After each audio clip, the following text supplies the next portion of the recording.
ഇവിടെ കേരൻ ഷേറിൻ്റെ 16-ാം വാർഷികത്തിനപ്പുറത്തേക്ക് ഒരു പത്മശ്രീ ആഘോഷിക്കുന്നത് കണ്ട് ഞാൻ സന്തോഷം. പത്മഭൂഷൺ ഞാൻ തന്നെ മറന്നിരിക്കുന്നത്. അത് നിങ്ങൾക്കൊക്കെ ആഘോഷിക്കാനുള്ളൊരു വാക്കാണ്. ഞാൻ പത്മശ്രീ പത്മഭൂഷൺ മമ്മൂട്ടി എന്ന് പറയാറുമില്ല, പറയാനും പാടില്ല. അതുകൊണ്ട് എനിക്കത് ബാധിക്കുന്നില്ല. അത് നിങ്ങൾക്ക് മാത്രം കൈകാര്യം ചെയ്യാവുന്ന ഒരു പേരാണ്. എന്നെ മമ്മൂട്ടി എന്ന് മാത്രം വിളിച്ചാലും മതി. പക്ഷേ ഞാൻ മമ്മൂട്ടി മാത്രമാണ്. നിങ്ങൾക്കൊക്കെ പത്മഭൂഷൺ ആവട്ടെ, ആയിക്കോട്ടെ. ഇങ്ങനൊരു ആശയം എൻ്റെ അടുത്ത് ആദ്യം പറഞ്ഞപ്പോൾ എനിക്കിത് വിശ്വസിക്കാൻ പറ്റിയില്ല. അങ്ങനെയൊക്കെ ഒരു സംഘടനയിൽ ഞാൻ എന്ത് തരത്തിലുള്ള പ്രവർത്തനമാണ് നടത്തേണ്ടതെന്നാണ് ഇതിനെക്കുറിച്ച്. പക്ഷേ അതിൻ്റെ പ്രവർത്തകർ അതിൻ്റെ പിന്നിൽ മരോട്ടിക്കൽ അച്ഛൻ്റെ നിർബന്ധവും അദ്ദേഹത്തിൻ്റെ ആത്മവിശ്വാസവുമാണ് എന്നെ ഇതിലേക്ക് വരാൻ പ്രേരിപ്പിച്ച ഒരു മുഖ്യഘടകം. ഇതിൽ എന്നെ സംബന്ധിച്ചിടത്തോളം ഞാനൊരു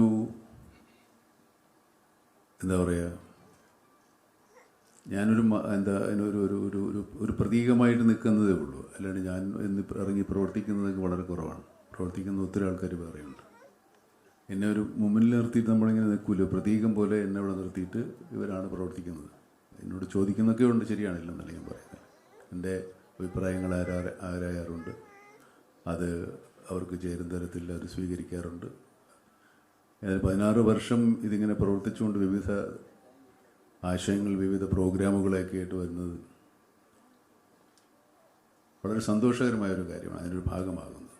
ഇതിനകത്ത് ഞാനിതിൽ ചേർന്നതിനല്ല, എന്നെ ഇതിൽ ചേർത്തതിനാണ് ഞാൻ നന്ദി പറയേണ്ടത്. കാരണം ഇത്രയും ആളുകളുടെ സ്നേഹാദരങ്ങൾ ഞാൻ അർഹിക്കുന്ന തരത്തിലല്ലെങ്കിലും പോലും എനിക്ക് സൗജന്യമായി ലഭിച്ചുകൊണ്ടിരിക്കുന്ന ഒരവസ്ഥയാണിത്. അതിലും എന്നൊരു മഹാഭാഗ്യമായിട്ട് കരുതുകയാണ് ഞാൻ. കേരൻ ഷേറിൻ്റെ ഓരോ പുതിയ കാൽവയ്പ്പുകളിലും പ്രോഗ്രാമുകളിലൊക്കെ അവരെന്നെ ഉൾപ്പെടുത്താറുണ്ട്. അതിലും വളരെ സന്തോഷം. ഇവിടെ കേരൻ ഷേറിൻ്റെ 16-ാം വാർഷികത്തിനപ്പുറത്തേക്ക് ഒരു പത്മശ്രീ ആഘോഷിക്കുന്നത് കണ്ട് ഞാൻ സന്തോഷം. പത്മഭൂഷൺ ഞാൻ തന്നെ മറന്നിരിക്കുന്നത്. അത് നിങ്ങൾക്കൊക്കെ ആഘോഷിക്കാനുള്ളൊരു വാക്കാണ്. ഞാൻ പത്മശ്രീ പത്മഭൂഷൺ മമ്മൂട്ടി എന്ന് പറയാറുമില്ല, പറയാനും പാടില്ല. അതുകൊണ്ട് എനിക്കത് ബാധിക്കുന്നില്ല. അത് നിങ്ങൾക്ക് മാത്രം കൈകാര്യം ചെയ്യാവുന്ന ഒരു പേരാണ്. എന്നെ മമ്മൂട്ടി എന്ന് മാത്രം വിളിച്ചാലും മതി. പക്ഷേ ഞാൻ മമ്മൂട്ടി മാത്രമാണ്. നിങ്ങൾക്കൊക്കെ പത്മഭൂഷൺ ആവട്ടെ, ആയിക്കോട്ടെ. നമ്മുടെ ഒരു ലെറ്റർ പാഡിൽ പോലും എനിക്ക് വെക്കാൻ പറ്റില്ല. നമ്മൾ സ്വയം ആഘോഷിക്കേണ്ട ഒരു കാര്യമല്ല. മറ്റുള്ളവർക്ക് വേണ്ടിയുള്ള ഒരു ഒരു സ്ഥാനമാണ്. അതൊക്കെ അവിടെ നിൽക്കട്ടെ.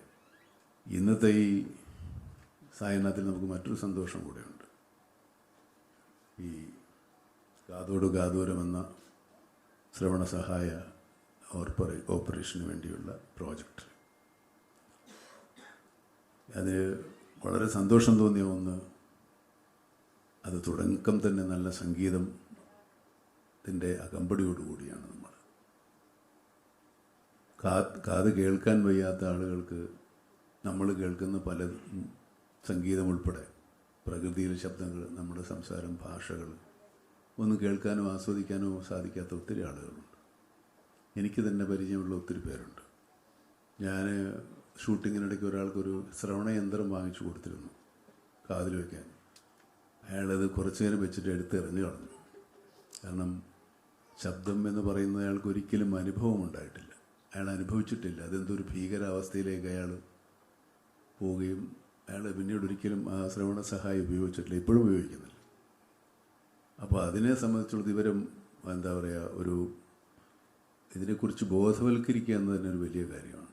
കാരണം ഇതൊരു പുതിയ അനുഭവമാണ്. നമുക്ക് പഞ്ചേന്ദ്രിയങ്ങൾ കൊണ്ടുള്ള പല കാര്യങ്ങളും നമ്മളറിയാതെ ഭാഗ്യവാന്മാരായ നമുക്കൊക്കെ ഉണ്ട്.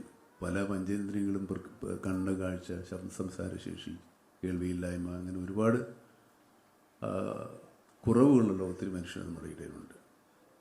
ഈ സംരംഭം നമ്മളെ സംബന്ധിച്ചിടത്തോളം കാഴ്ചയ്ക്കപ്പുറത്തേക്ക്, കാഴ്ച കണ്ടാൽ കാഴ്ചയും കേൾവിയുമാണ് മനുഷ്യനെ ഏറ്റവും കൂടുതൽ ശ്വാസം വലിക്കുകയും ശ്വാസം വലിക്കുമ്പം നമ്മൾ ശ്വാസം വലിച്ച് മണമില്ലെങ്കിലും ശ്വാസം വലിക്കാം. ചിലർക്ക് അതുമില്ല. കുറേ കാലത്ത് എനിക്കില്ലായിരുന്നു ഇതൊന്നും.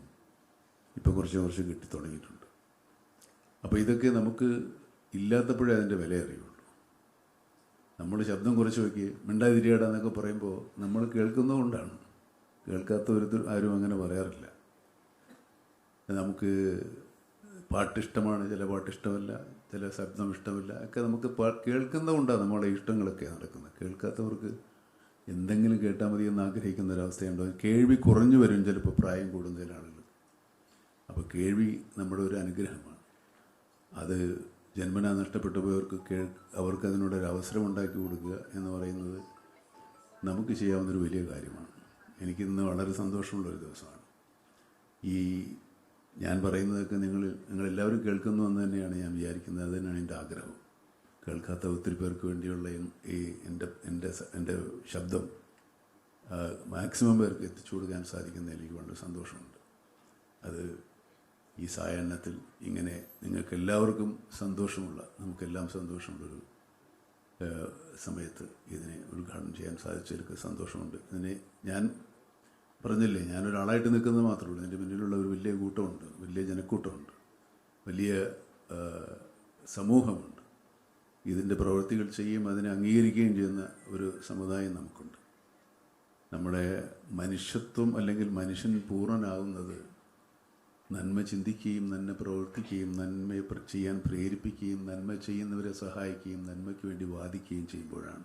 തിന്മയെ എതിർക്കുമ്പോഴും ആണ് മനുഷ്യൻ്റെ ജീവിതം പൂർണ്ണമാകുന്നത്. ചെറിയ ചെറിയ കാര്യങ്ങൾക്ക് പോലും നമ്മൾ അങ്ങോട്ടും ഇങ്ങോട്ടും വെറുക്കാറുണ്ട്, പിണങ്ങാറുണ്ട്, ദേഷ്യപ്പെടാറുണ്ട്, വൈരാഗ്യം വയ്ക്കാറുണ്ട്. നമ്മുടെ ജീവിതത്തിൻ്റെ ദൈർഘ്യം ആലോചിച്ചാൽ ഇതൊന്നും നമ്മൾ ചെയ്യില്ല. പക്ഷേ മനുഷ്യൻ അങ്ങനെയാണ്. മനുഷ്യൻ അത് ആലോചിച്ചിരുന്നാൽ മനുഷ്യൻ വളരില്ല. അത് വേറെ ഭാഗം.